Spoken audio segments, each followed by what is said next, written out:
Hello, everyone. Good morning, good afternoon, and welcome. My name is Jill Clark. I'm with the Rito Hall Foundation, and we are very, very pleased to be hosting you today for today's chat about AI innovation for good. Now, we have an incredible panel of innovators here to speak with us today, and I could not be more excited, and we will get to them in just a minute. But I want to let you know that we're going to be using Kahoot today to get you thinking about artificial intelligence and its applications. And you can see the Kahoot code just down here below. So please connect if you're able. And if you're not able to connect, absolutely no worries. We are all going to be hanging out in the comments section on YouTube. And we want to see you shout out your answers, ask questions, send in comments. So please feel free to use the comment section as like our own little personal hang. Say hello, tell us where you're joining from. So first, I want to talk a little bit about Ingenious Plus, Canada's Youth Innovation Challenge. If you are someone who is passionate about generating solutions to community, Canadian, and global challenges, Ingenious Plus gives youth in Canada aged 14 to 18 the opportunity to innovate for good. Now, we hear this word tossed around a lot, innovation. But what is it exactly? Innovation to us is about doing something better and making an impact. Now, this includes improving on a product, service, or process, or creating something completely new that solves a problem or simply makes the world a better place. Now, for this challenge, there are 5 categories that you can tackle to make the world better through innovation. We have community and civic engagement, equity and inclusion, health and well-being, and technology and entrepreneurship. So you can see there are no shortage of ways to innovate and no limits to the problem we can solve. Often we think that innovation is strictly technical, scientific, mathematical, and yeah, that's true. But innovation is also social, community-minded, entrepreneurial, health-focused, and compassionate. You don't have to be a genius in engineering. You just have to want to improve the world around you. And there's no need to go it alone. Our innovators all stress the importance of teamwork and collaboration. So grab some friends, put your heads together, and challenge each other to do something great. This award invites you to present your innovation projects and ideas, and this is your chance to showcase your innovation in an exceptional network of innovators across Canada. You will have the chance to win entry into this network. Oh, and you'll also have the chance to receive up to $10,000. Not bad. So submissions for our next prize cycle are opening very soon, so the time to start is now. All the information you need to apply and receive up to $10,000 are on our website at ingeniusplus.ca. So please check us out, because the next great Canadian innovator could be you. So I feel so lucky to be here today with our classrooms from across Canada. And we even have some friends joining us from the United States and around the world. So welcome, everyone. We're so, so happy to have you here. And we are also so lucky to be joined by the amazing team at Thomson Reuters. I'm very pleased to introduce Nori Campbell, who will tell us a little bit more about their work. Nori is the Chief Legal Officer at Thomson Reuters and is also on the board of the Rito Hall Foundation. And she is just as accomplished in the law as she is actively supporting communities and causes across the country.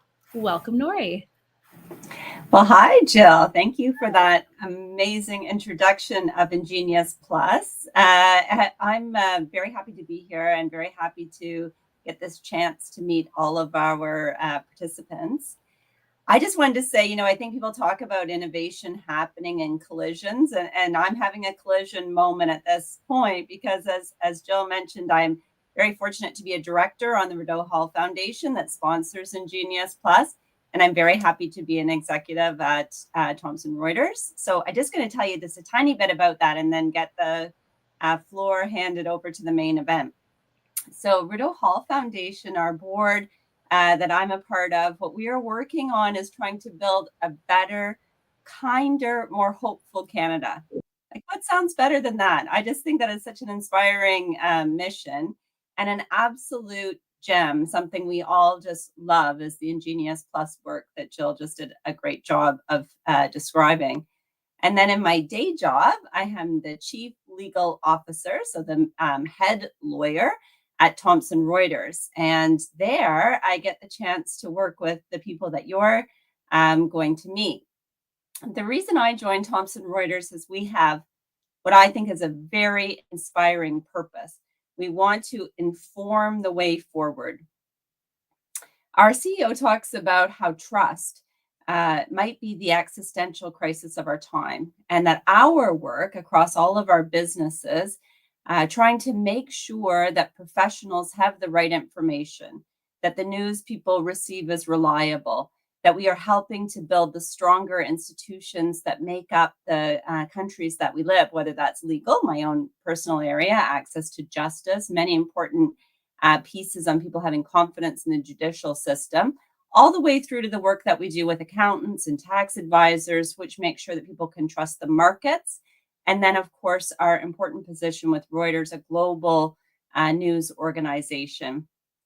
All of this work comes together to try to create a more trust-filled world. And one thing that we've all been working on, and what makes me the most excited for you to hear from others, is how to adopt generative AI and do it well so that our products, our services, our work becomes even better, and that it is predicated on leadership and AI innovation. And so in my time, I've just been with Thomson Reuters for just over a year. I've been learning from some of the best, and you're going to learn from them too, because they're up next after me. So I'll just leave you with one thought before I turn the floor over. You know, I've heard it said that innovation is the ability to see change as an opportunity, not a threat. And as I think about the world ahead of all of you, I think that embracing of innovation as opportunity is why you've dialed in. It's why you're so interested in the topic to come. So I just really applaud your interest and encourage you to just keep going. And thank you very much for being here.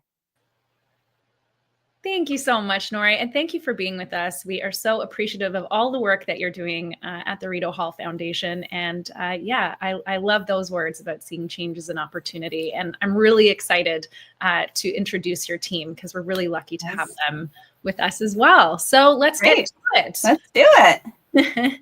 So we have with us today the Director of Strategic Engagements and Responsible AI, Jackie Lam.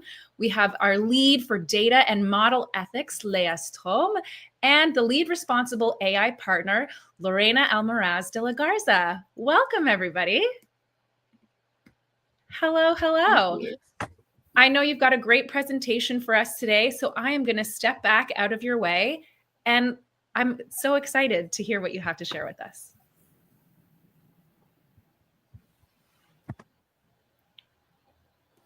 Wonderful. Thank you so much, Jill and friends, for hosting, and Nori for that lovely introduction. It's a pleasure to work at TR, and we get to work with you today. So we're happy to share what we know. My name is Lorena. I work with our engineering and our business teams at Thomson Reuters. We make sure that they both know and follow the rules for how we want to use AI. Hi, everyone. My name is Jackie Lam. In my role as Director of Strategic Enablement, I spearhead initiatives that really try to utilize the wonderful work that the Responsible AI team does and how we can use that to address business opportunities and really transform responsible AI into a critical driver of change at TR. Hi, everyone. My name is Leah Strom. I'm joining from our Switzerland office. We're a global company, and I'm part of the same team, however, as Lorena and Jackie, and lead our identification of ethical risks with the use of data and our technology. Awesome. Now I'm going to pass it to Lorena, who's going to continue with the presentation. Wonderful. Thanks, Jackie. So very quickly about Thomson Reuters, Nori mentioned a little bit, but we work in a few different spaces. We work in the legal space, tax and accounting, and so on. So as you can imagine, we want to make sure that information is trusted, that we have a workflow automation that is reliable. All of this is, of course, empowered with AI, and we want to make sure that we're doing it right. But before we get to that, we want to play a little game with you. We're going to pull up our Kahoot because we want to test how good we are at telling what's real and what's not when it comes to AI-generated images. So Jesse in the background, if you want to pull up our Kahoot, we'll start there.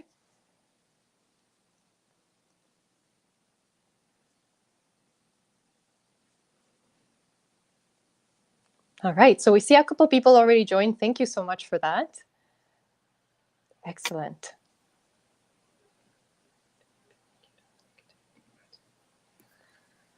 All right, so it looks like we're ready to start. I see it pulling up slowly.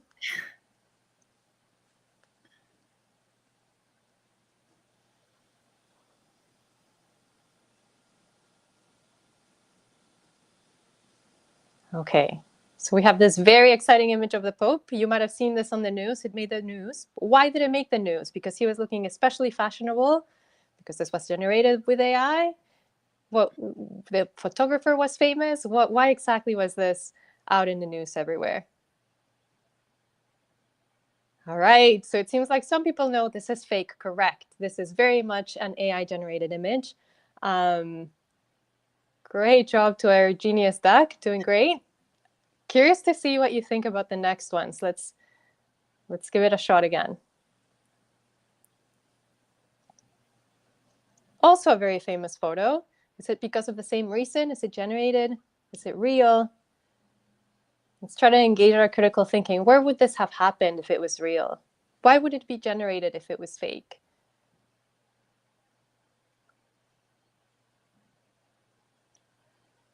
Nice. So we have a lot of people that were watching the Olympics. So yes, this is a real picture taken by a very talented photographer out in the water.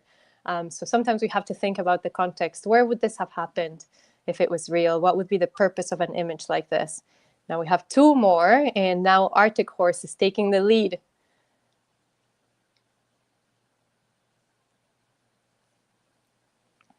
This is one of my absolute favorite photos.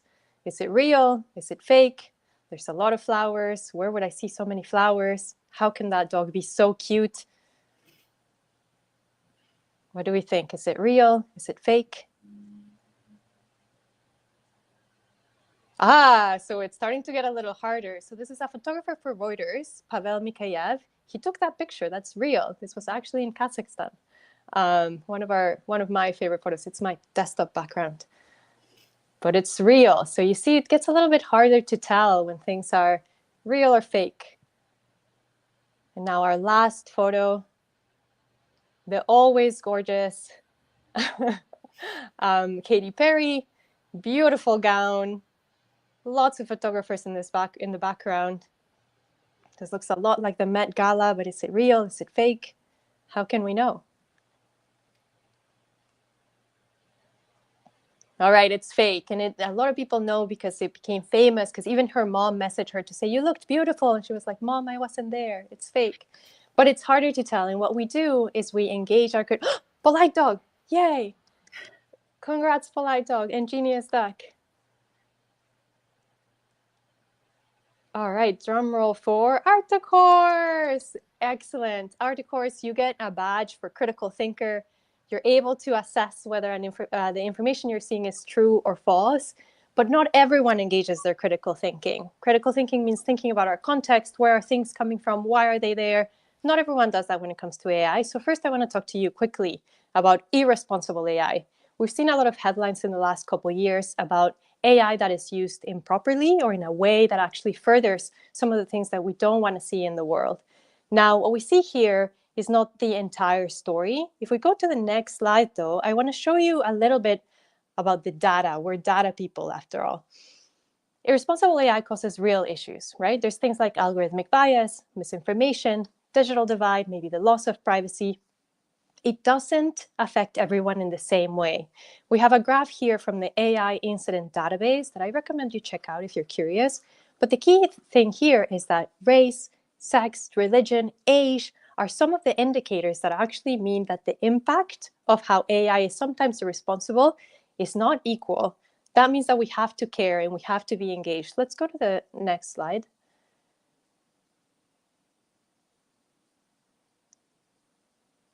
We do care about AI as much as we care about other issues, and young people especially care a lot. So people between the ages of 13 to 18 rated the concerns around AI just as high as they rated things like social inequality, climate change, healthcare access, and so on.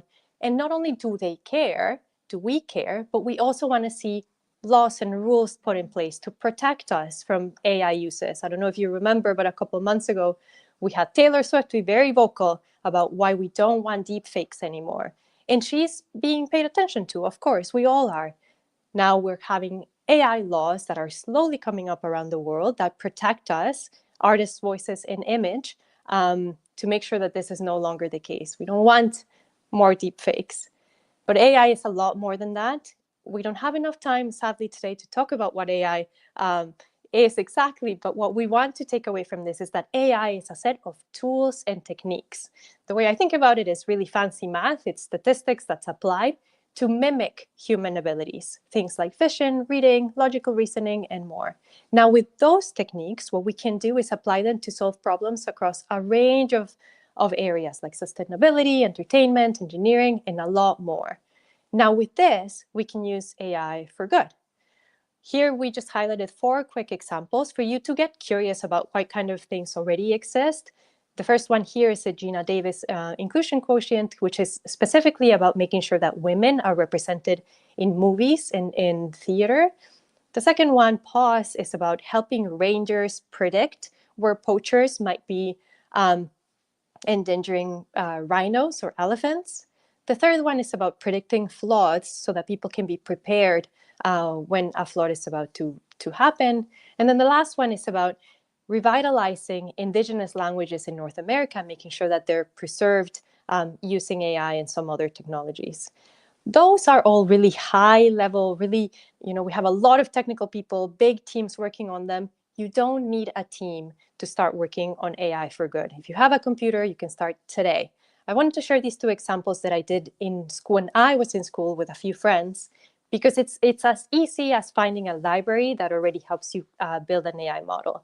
I created a model for identifying garbage in natural settings so that if I want to send a crew to clean up an area, we can prioritize their efforts and they go to the places that have the most garbage. So we did a computer vision model for that. And then the second one is about finding how the tree cover, the shade that the trees give in a city, how that's distributed. We looked specifically at the city of Toronto because we know that with climate change, access to shade in cooling areas is going to be really important. So we used open data from the city of Toronto. If you're curious about data, the city of Toronto just gives you free data.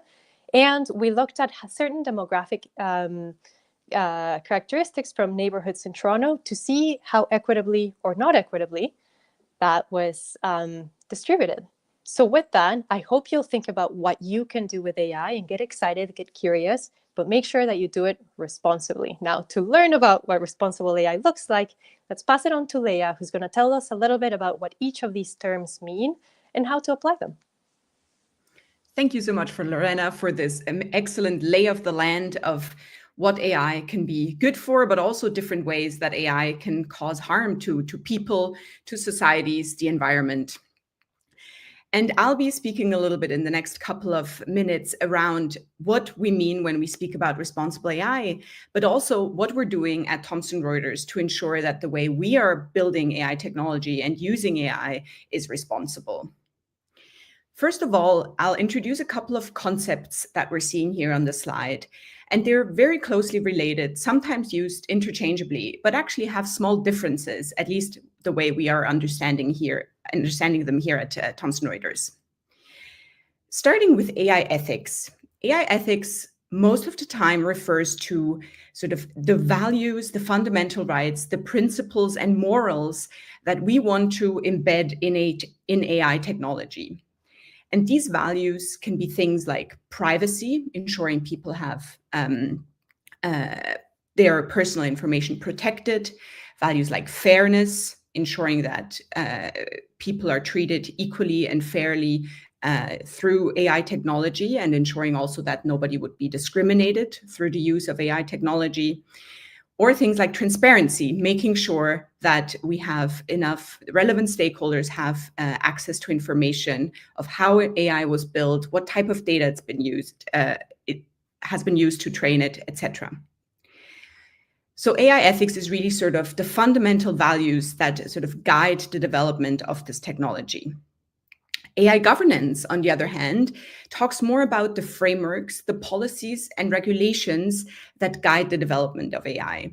AI governance frameworks are often or most of the time based on AI ethics values. So we take the values and we transform them in something that is more actionable.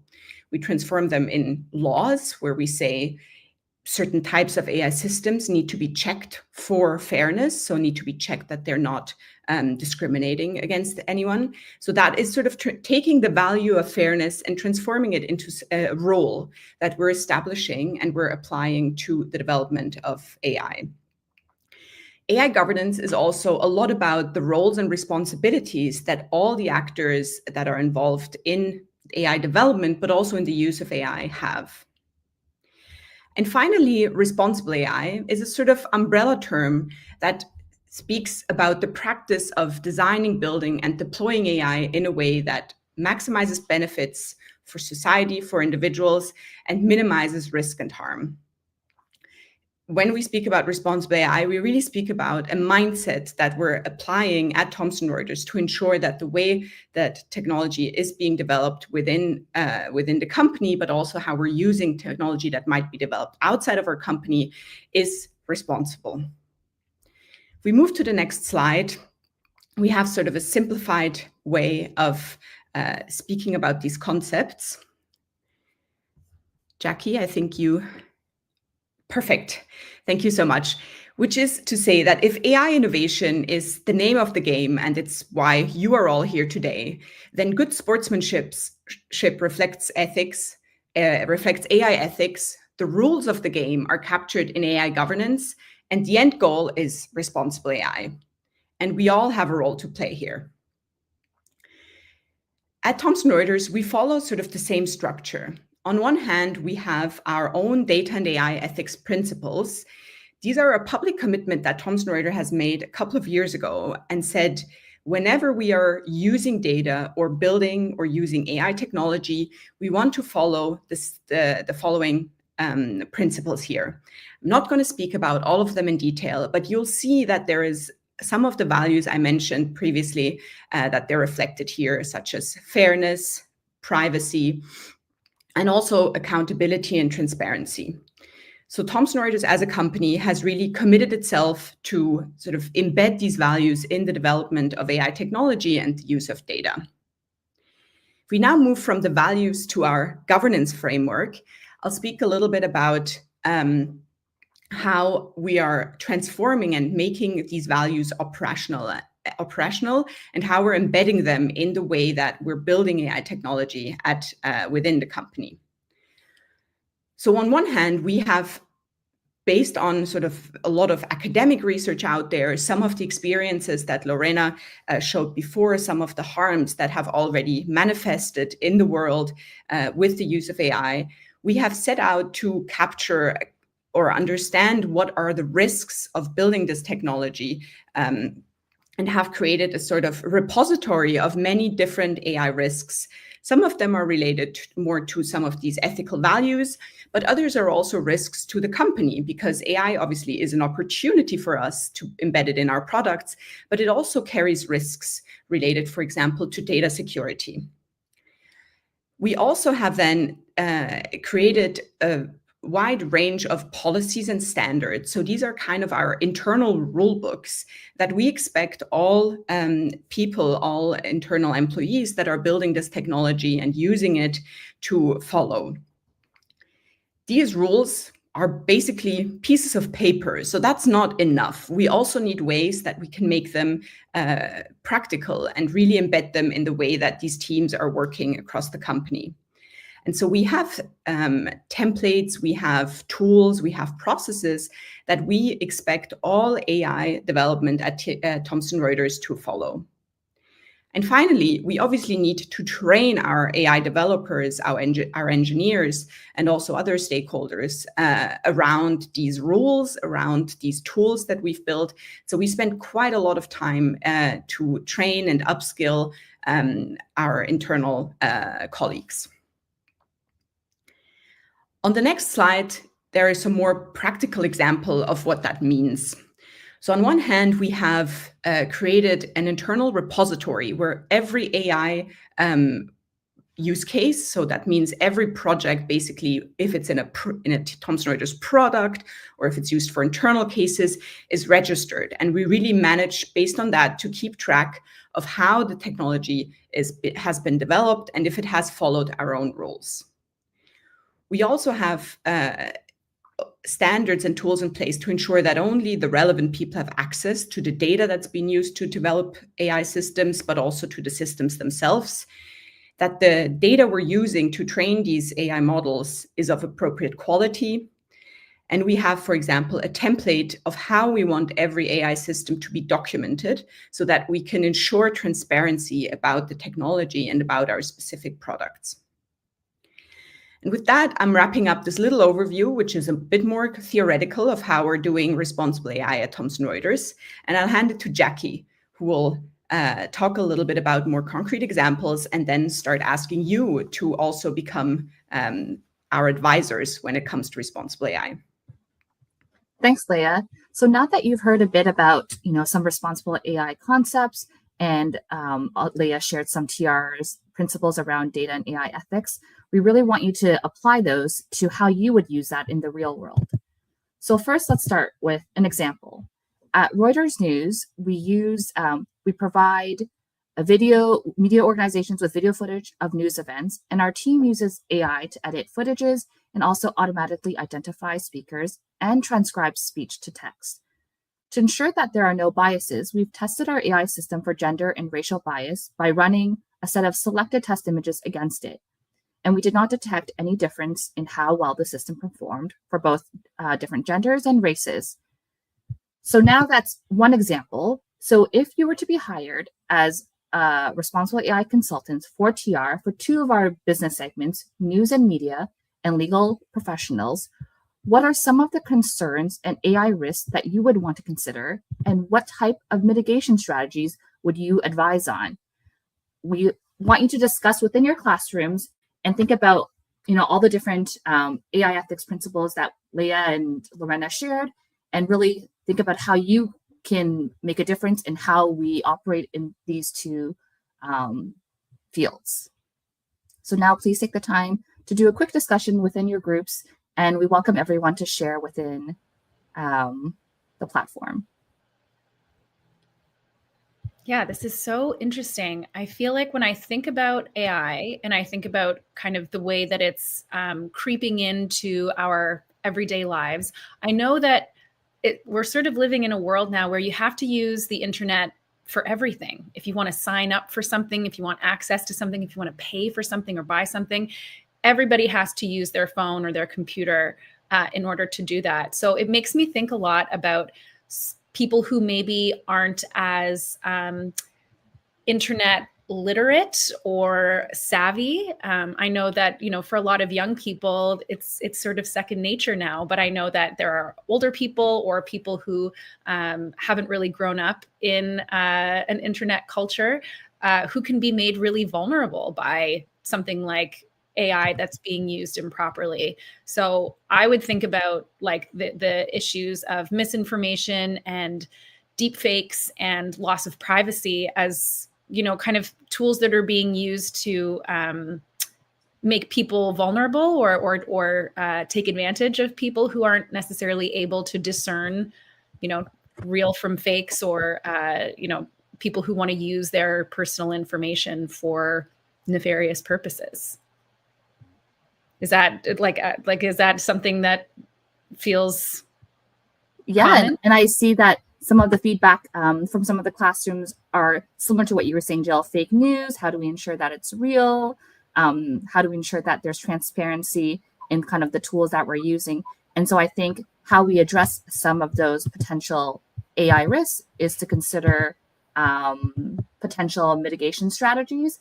And so, for example, using diverse data sets, ensuring that there's continuous monitoring and the concept of human in the loop, so that we have our editors always, fact checking the information that they are using, or like the output that the AI tools are producing, being caught up with regulatory compliance and ensuring that, we're staying abreast of all the developments throughout the different regions that we operate in, as well as transparency from the fact that, in a lot of our products, we also have citations to ensure that, as the user of our tools, where that information is coming from. And then if you do want to dig deeper, there are opportunities to see how that output is being generated.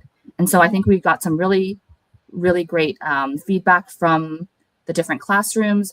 Lorena and Leah, is there any other points that you wanted to bring up before we jump to the next section? I'm very impressed to see everyone already thinking about misinformation. What kind of issues will it cause? We work in news, we work in legal, we want things to be true. So thank you all so much for sharing your thoughts. I know we have a couple of questions in the chat, so we're going to try to answer them. I see one about how to keep up with changing AI since it's moving so quickly. I think when we think about AI, like any technology, we got to think about our values, and that's why we have them up here. What is it that we're trying to protect? If what I want to protect with my use of technology is my security, my privacy, then that's the kind of AI that I want to further in the world. As you say, there's a lot of AI. It's changing really quickly. The one that we want to keep growing and keep paying attention to is the one that focuses on our values. What I suggest is find your passion. AI doesn't happen in a vacuum. AI happens in specific fields. For us, it's in news, in media, in legal. But for you, maybe it'll be in sustainability or it'll be in entertainment. Whatever you're passionate about, focus on AI there. It's really, really broad. I see a couple other questions coming in the chat. Maybe Leah, do you want to take it on? Yeah, we saw a question coming in around identifying what is real or fake online. So basically spotting fake news or fake images, just like the ones we saw at the beginning. And I think this is a very interesting topic and obviously very important also for us, especially for our news business. There are on the technology side, people are developing sort of ways to watermark generated content. And so a lot of the providers of very large generative AI models, for example, OpenAI, which is the provider behind ChatGPT, they're starting to look into this. But it's also important to know that these tools, they don't work perfectly well. And we've seen actually in the school context, a lot of times where these fake detectors have sort of marked assignments as being generated that weren't generated. And so it's really important to know that obviously, from a technical point of view, people are trying to find solutions for that, but these solutions don't always work perfectly well. So it's maybe a half satisfying answer. I think at the same time, we should also think that this is not necessarily a completely new problem. Fake news existed before generative AI was a thing. So before we had ChatGPT and before it was so easy to generate fake images or fake video. And back in the day, and I think that's still valid today, what I think the most important way is to understand what is fake or real is to trust the source. So having the media literacy to know what sources of information are trustworthy and what aren't, to be able also to investigate when you think something might be looking a little bit fishy, to go back and try to research online with good old Google. So I think that's really around understanding that based on the source, we can trust certain content or we can't. And we need to always be critical when we're now seeing images or seeing headlines, because it's so easy to generate this content. So just having sort of that critical mindset is key here. I think there was a question around what is the best AI tool or platform? And to that question, I think there isn't one tool that does it all. You really need to understand your use case, which use cases you're trying to prioritize, and then working with your stakeholders in the group that you're trying to help and determining what's the best AI tool for you. So I don't think there's like one answer to say this is the best AI tool, but really understanding the use cases you're trying to improve, and then working with a trusted brand to really kind of inform the way forward. Thank you all so much for your engaging questions. It makes me so happy to see that you're thinking about these things and you're excited and you're curious. So thank you all. Take a screenshot of those. Oh, it's gone. But I was going to say of those practices and think how you can implement them. Are there some of these responsible AI practices that you can implement as you start to work in AI? Because the way that AI is going to play out, someone asked, what's next for AI? What can we expect in the next few years? Is it's up to you. What do you want to see in the world that uses AI, and how do you want to shape it? I know what's going to happen is in our hands, right? We know that right now we're seeing AI sort of everywhere. Probably it's going to settle down to some spaces where it works better. Maybe it's going to go away from areas where we're seeing it's not quite as successful as we want it to do, but we want you to shape that. So take a screenshot of this, think about those practices. And before we wrap up, we want to say, think about an AI solution that you want to see in the world and really close your eyes and envision some of its benefits. What are some of the things that maybe you find tedious or boring or repetitive that a machine, that a fancy math, an applied statistics system can help you solve? It's your turn to shape AI. So think about what are some of the things that you can do that for. There's a couple more questions. I'll take the next one and then pass on the other ones to Jackie or Leah, but maybe we can all answer this one actually. What do we feel is the biggest challenge for AI personally? I think for me is to never forget about why we wanted technology in the first place, right? Why did we develop the steam engine? Well, we wanted things to be better. We don't want things to have harm that is just automatic. What we want is for things to be better and better for everyone. Now, that's why we need to focus on values, because when we focus on other things, when we focus on, I don't know, making money or becoming powerful or whatever, we start to gear AI towards an area that none of us truly wanted to go. When we think about our values and we put those first, I think that's the biggest thing. And unfortunately, that is one of the challenges. It's tough to always bring those values first. But we do what we can as a responsible AI team. I don't know if Jackie or Leah, you have any thoughts? I think for me personally, it's keeping up with the pace. Like I feel like there's always a new AI tool in the marketplace. Every day I'm hearing about how AI is being used, incorrectly. And so I think just being curious and to the critical thinking part and just really understanding kind of like what your use case is and learning and doing what you're doing today and taking part in these AI discussions and just taking an active role in how you want to shape responsible AI in the future. For me, I think when I think of AI and some of the challenges related to it, maybe they're not so much my personal challenge at this right moment, but the societal implications.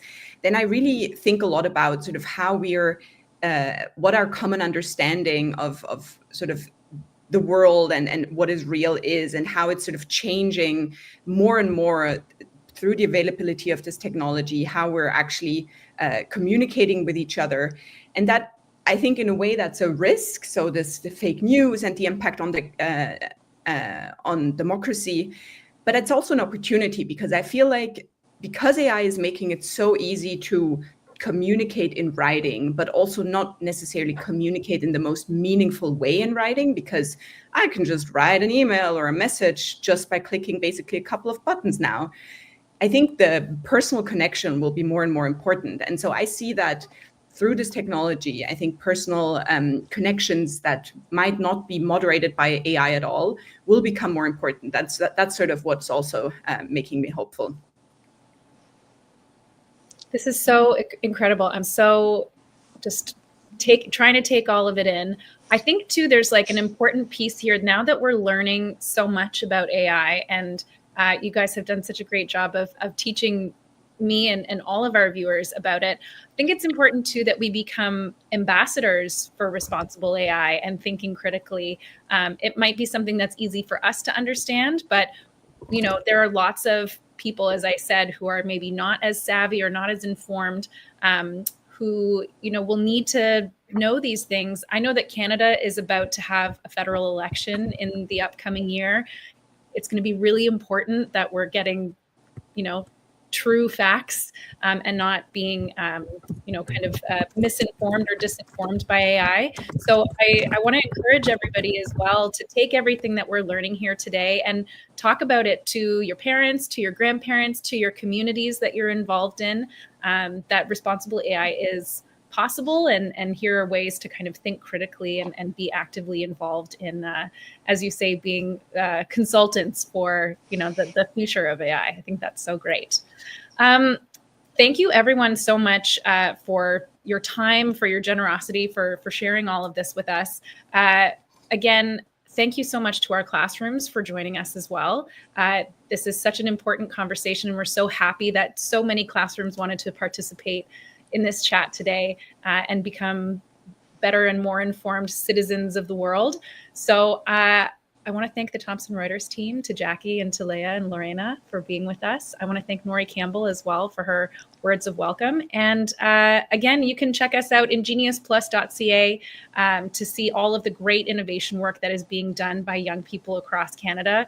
That is just so inspiring and encouraging to see that this generation is here to really solve a lot of our problems and help us to create a kinder, better world. And of course, the folks at TR, at Thomson Reuters, who are doing really incredible work in terms of making our news landscapes, our information landscapes, more trustworthy places to exist in. So thank you again. I wish everybody a really great afternoon, and we'll see you next time. Thanks. Thank you so everyone. much. Bye. Bye.